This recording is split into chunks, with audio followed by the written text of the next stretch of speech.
നമ്മളോടൊപ്പം ഉള്ളത് മാവേലിക്കരയുടെ NDA സ്ഥാനാർത്ഥി ശ്രീ ബൈജു കലാശാലാണ്. അദ്ദേഹത്തോട് ഈ തെരഞ്ഞെടുപ്പിനെ കുറിച്ചൊക്കെ നമുക്കൊന്ന് ചോദിച്ചറിയാം. സാർ, എങ്ങനെയുണ്ട് ഇപ്പോൾ ഈ പ്രചരണമൊക്കെ കൊണ്ട് ഊർജ്ജസ്വലമായി പോകുന്നുണ്ട്? വരുന്ന 26-ാം തീയതി കേരളത്തിലുള്ള ഒരു പോളിംഗ് ബൂത്തിലേക്ക് പോകുന്നുണ്ട്. മാവേലിക്കരക്കാർ പ്രത്യേകിച്ച് എന്ത് തോന്നുന്നു? ഇപ്പോൾ NDA മുന്നണിയെ ഈ നാട് സ്വീകരിക്കും, ഉറപ്പാണ്. കാരണം വേറെ ഒരു ഓപ്ഷൻ അവരുടെ മുമ്പിലില്ല. ഈ LDFനും UDFനും വോട്ട് ചെയ്തിട്ട് എന്നാ പുണ്യമാണ്. ഇന്ത്യൻ പാർലമെന്റിലേക്ക് പ്രതിപക്ഷത്തെ ആളെ കൂട്ടിക്കൊടുക്കേണ്ട കാര്യമൊന്നും കേരള ജനതയ്ക്കില്ല. അവർക്ക് ഇന്ത്യ ഭരിക്കുന്ന കഴിഞ്ഞ 10 വർഷക്കാലം രാജ്യം ഭരിച്ച, ഇനിയും 400-ലധികം സീറ്റുകൾ നേടി അധികാരത്തിലെത്താൻ പോകുന്ന നരേന്ദ്രമോദിജിയുടെ ഗവൺമെന്റിന്റെ കരുണയും കരുതലും വികസനവും ഒക്കെ അവർക്ക് ലഭിക്കണം. അതിൻ്റെ ഇടയ്ക്ക് വിലങ്ങുതടിയായിട്ട് ഒരു ഇടതുപക്ഷ MPയെ സൃഷ്ടിക്കുവാൻ കേരളം തയ്യാറല്ല, പ്രത്യേകിച്ച് മാവേലിക്കര തയ്യാറല്ല. അതാണ് എനിക്ക് ഈ തെരഞ്ഞെടുപ്പ് പ്രചരണത്തിൽ മനസ്സിലായത്. ഇപ്പോൾ എനിക്ക് വളരെ പെട്ടെന്നൊരു കാര്യം ചോദിക്കാനുള്ളതെന്ന് വെച്ചാൽ, ഞാൻ കുറച്ച് മുമ്പ് പ്രസംഗം കേട്ടിരുന്നു. ഭയങ്കര മനോഹരമായ രീതിയിൽ സംസാരിക്കാൻ കഴിയുന്നുണ്ട്.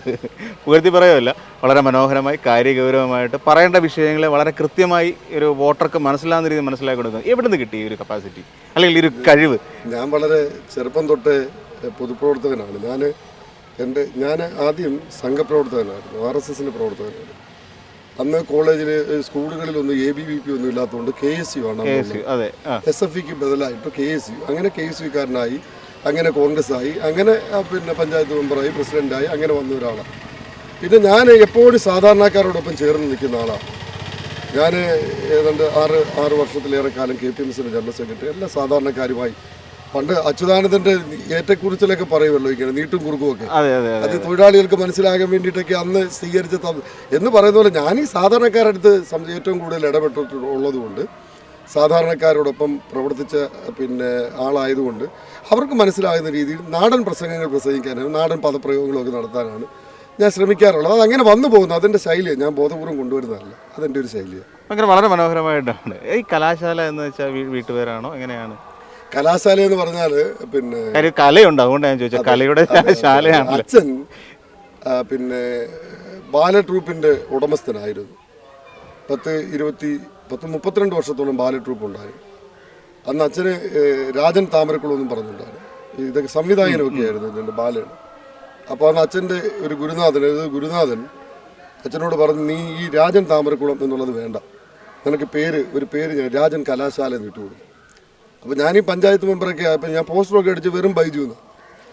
അത് കഴിഞ്ഞ് ഈ പ്രോഗ്രാമൊക്കെ വരുമ്പോൾ ഈ നോട്ടീസൊക്കെ അടിക്കാൻ തുടങ്ങിയപ്പോൾ ചിലർ ബൈജു കലാശാല എന്ന് വെച്ച് തുടങ്ങി. എനിക്കും അത് നന്നായി തോന്നി, ഇഷ്ടപ്പെട്ടു. പിന്നെ അങ്ങനെ ആയിക്കോട്ടെ എന്ന് വെച്ച് അങ്ങനെ കലാശാലയെ. പക്ഷേ ഞാനൊരു കൊമേഴ്സ്യൽ ആർട്ടിസ്റ്റാണ്. അത് ശരി. എഴുതുകയും വരയ്ക്കുകയൊക്കെ ചെയ്യും. അതായിരുന്നു ഒരു കാലത്ത് ഉപജീവനം. പക്ഷെ ആ പേര് നമ്മൾ ചേർത്തെങ്കിലും ആ പേരിന് പ്രയോജനം ഉണ്ടായി. തീർച്ചയായിട്ടും മെമ്മറി നിൽക്കും. ബൈജു കലാശാല കേരളത്തിലൊന്നേ ഉള്ളൂ, വേറെ ഇല്ല. എങ്ങനെയുണ്ട് ഇപ്പോൾ മാവേലിക്കരയുടെ മുഴുവൻ മണ്ണിലൂടെയൊക്കെ യാത്ര ചെയ്ത് കഴിഞ്ഞപ്പോൾ ഈ കർഷകരുടെ പ്രശ്നങ്ങളെക്കുറിച്ചൊക്കെ സംസാരിക്കുന്നത് ഞാൻ കേട്ടിരുന്നു. അപ്പോൾ ഈ നമ്മുടെ ഈ മാവേലിക്കരയുടെ സാധാരണക്കാരുടെ ഇടയിലൂടെ സഞ്ചരിച്ചപ്പോൾ എന്താണ് അവരിൽ നിന്ന് ഇനി അവർക്ക് ഏത് രീതിയിൽ അവർക്ക് മെച്ചപ്പെടണമെന്നാണ് തോന്നിയത്? നമ്മുടെ അതിനകത്ത് ഇപ്പം ഞാൻ എൻ്റെ തെരഞ്ഞെടുപ്പ് പ്രചരണം ആരംഭിച്ചത് നമ്മുടെ കുട്ടനാട്ട് ആത്മഹത്യ ചെയ്ത കർഷകൻ പ്രസാദേട്ടനെ അവിടെ നിന്നാണ് ഞാൻ പ്രചരണം ആരംഭിച്ചത്. എനിക്ക് തോന്നുന്നു ഈ ദിവസം അത്രയും ഒരു നിമിഷം പോലും, ഇപ്പം നിങ്ങൾ നോക്കും, ഞാനിപ്പോൾ ഭക്ഷണം കഴിച്ചാൽ എനിക്ക് വിശ്രമമൊന്നുമില്ല. ഞാൻ ഇറങ്ങുക 3 മണിക്ക് ചെങ്ങന്നൂർ പര്യടനമാണ്. ഞാൻ ഇറങ്ങുക, ഞാനൊരു നിമിഷം പോലും വിശ്രമിക്കുന്നില്ല. പക്ഷെ ഞാൻ ഈ നാട്ടിൽ കണ്ട കാഴ്ച ദയനീയമാണ്. പാവപ്പെട്ട ആളുകൾ, സങ്കേതങ്ങളിൽ താമസിക്കുന്ന ആളുകൾ, ഇവരുടെയൊക്കെ അവസ്ഥ വളരെ ദയനീയമാണ്. കർഷകർ കശുവണ്ടി ഫാക്ടറിയിലൊക്കെ ചെന്ന് കഴിഞ്ഞാൽ അമ്മമാർ പൊട്ടിക്കരയുകയാണ്. തലേ കൈയും വെച്ചാണ് ഇവരെയൊക്കെ പ്രാകുന്നത്. ഈ നാടിൻ്റെ സമസ്ത മേഖല ഇപ്പോൾ ഒരു കാലത്ത് കേരളത്തിൻ്റെ സാമ്പത്തികമായ അടിത്തറ കൃഷിയും അതിനോടനുബന്ധിച്ച വ്യാവസായിക സംരംഭങ്ങളുമായിരുന്നു. ആലപ്പുഴ കയറ് തകർന്നു, നെല്ല് തകർന്നു, കശുവണ്ടി കൊല്ലത്ത് എന്തോ ഇനി തകരാനുള്ളത്, എല്ലാം തകർന്നു. ഇതെല്ലാം തകർത്ത് തരിപ്പണമാക്കിയത് ഇവരാണ്. ഈ നാട് രക്ഷപ്പെടണമെങ്കിൽ ഈ നാടിനൊരു മാറ്റം ഉണ്ടാകും. ആ മാറ്റം ജനം ആഗ്രഹിക്കുന്നുണ്ട്. ആ മാറ്റത്തിന് അവർ വോട്ട് ചെയ്യുമെന്നാണ് ഞാൻ വിശ്വസിക്കുന്നത്. തീർച്ചയായിട്ടും താങ്കളുടെ പ്രതീക്ഷ പോലെ തന്നെ എല്ലാം നന്നായി വരട്ടെ എന്ന് ആശംസിക്കുന്നു. Okay, thank you.